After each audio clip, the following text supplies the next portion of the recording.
Welcome back. Washington, D.C. is known throughout the world as a city of power and privilege, but it has a very different side to it.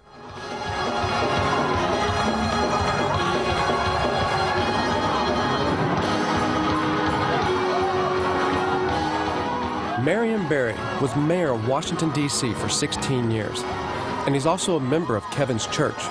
But he had never met Kevin until we introduced them. Where is he? This is him right here. Hey, man. What's going on? How you doing? Let me see you. He was telling me about you, man. About your ups and your downs.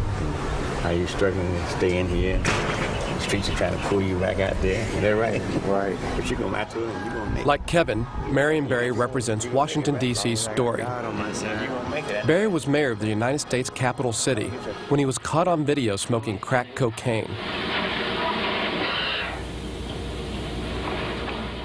The footage was broadcast on national television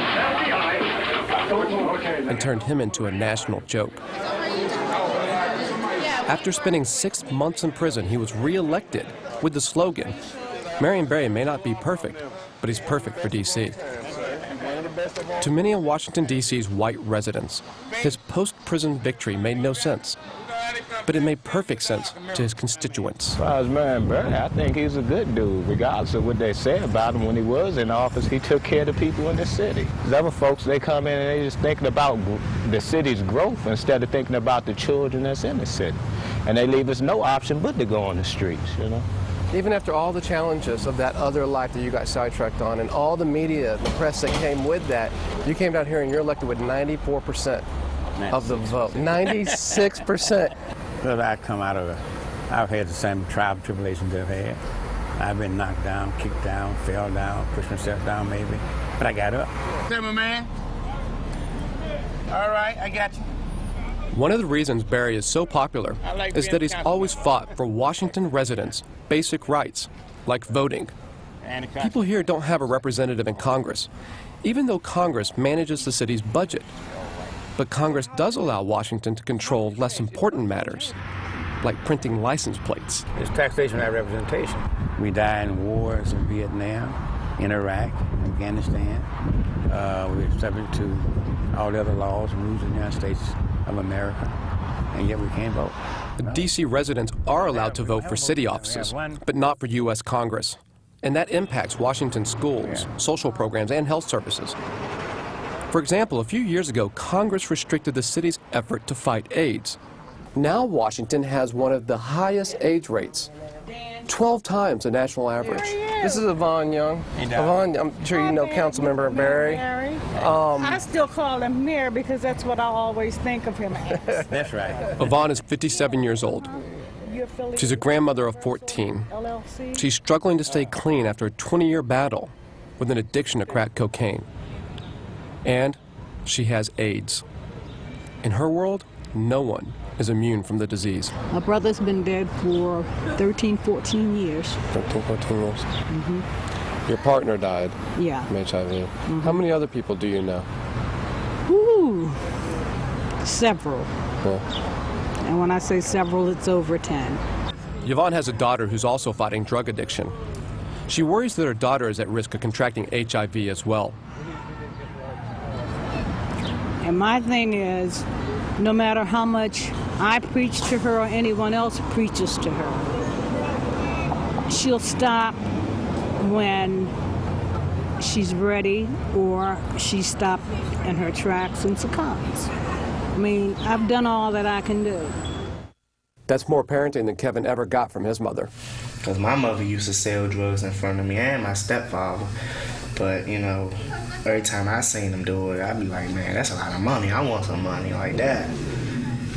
So I was selling drugs for like 2 years and I stopped. Well, the plan for today is for me to go look for a job. I'm trying to get away from here, out of this danger, and do something positive with my time. Hey, Kevin. How are you this morning? Yeah? Yeah. You worried about the way you're dressed? Yeah, I know I ain't got the proper outfit. So do you know where you want to go today to apply for a job? Really, we can go, it's a couple of malls, you know what I'm saying, we can go to. None of those are down in this area of town.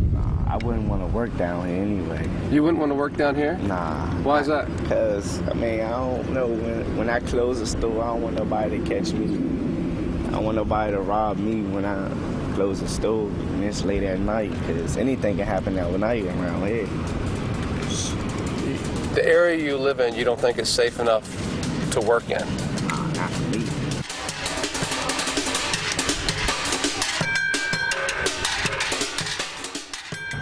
We drive Kevin across town from Anacostia to a more affluent neighborhood where he feels safe enough to work. He worries that potential employers will reject him for being a high school dropout, which is 3 times more likely in Anacostia than where we're headed to look for a job.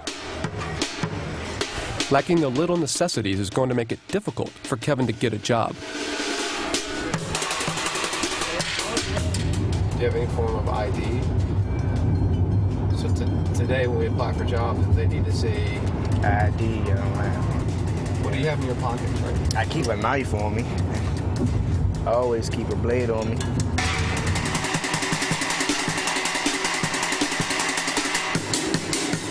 As Kevin looked for somewhere to interview, I got the feeling this was not the Washington, D.C. he's comfortable in. Right. Makeout? Nah. City sports? That's fine. This may be it. That's All right, so you're going to go in, ask for an application, Right. and ask if you can fill it out now. Is there a manager you can talk to? Right. Good luck. Oh, man. Where's the manager? How you doing? Can I speak to the manager here? Yeah, I'm a manager.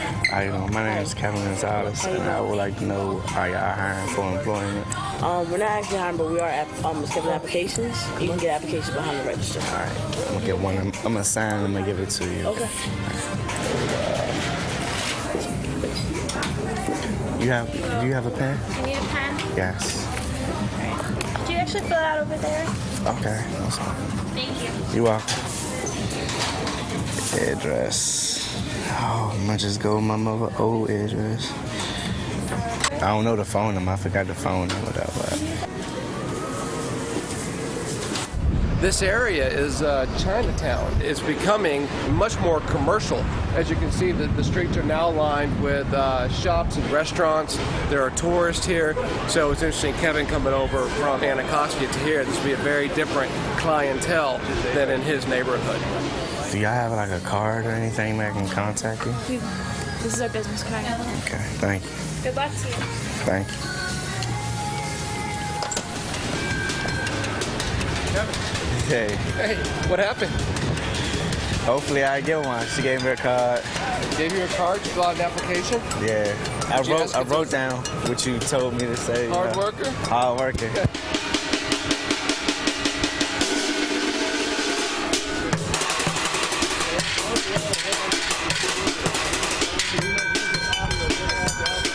On the drive back to Anacostia, the excitement of new possibilities fades into the realities of Kevin's life in the other Washington. Have Tawanda's parents seen the baby? My mother hasn't seen my baby though. Are you in touch with your mom? Hmm? Are you in touch with your mom? No. When was the last time you talked to her? A couple of years ago. Where are your siblings? Your brother and your sisters? My brother locked up. You know, he got 2 attempted murder charges, 1 armed robbery charge, and what's the little charge when you selling drugs or whatever? I guess possession with intent to sell? Yeah, something like that. Possession of drugs. Attempted murder? And he's 14? Yeah. Oh yeah, he's rough. He went in the house and then my mother called the police on him and got him locked up. Your mom called the police on him? And got him locked up. Who was he attempting to murder? I have no idea. I wasn't there when it was happening. Have you visited him? No, I haven't visited him. But I've talked to him on the phone, though. He can't wait to get out and see me. I told him by the time he get out, I have an apartment and stuff for him so he can move in my house. He can come stay with me. I asked Kevin where to next. He said he wanted to meet up with a friend back in his neighborhood. I'm going to go inside and get him.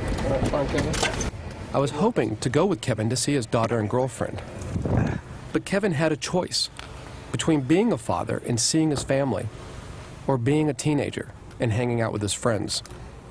After being pressured by friends, he chose to see his baby daughter another day. When they say man, Yeah. It's these kind of choices that cause Will Sledge to worry about Kevin. It wasn't that long ago when he was faced with the same temptations. And what Kevin does is he's a chameleon. He adapts to his surroundings. He's a chameleon by the opportunities of life that pass him. This is all I got right here. You know what I'm saying? This is what I'm gonna keep praying for. And I'm gonna just live my life with my family. And it's just like all that struggle I've been through.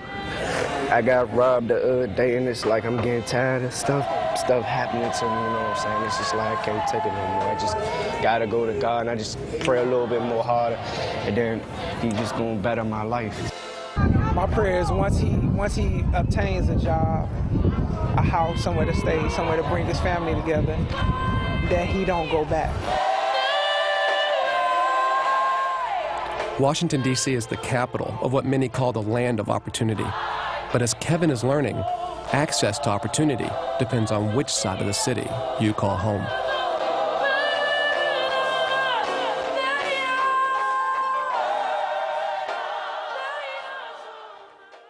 A revealing look at a side to Washington, D.C. the world rarely gets to see. That's it for now, but do join me next time for another edition of Witness.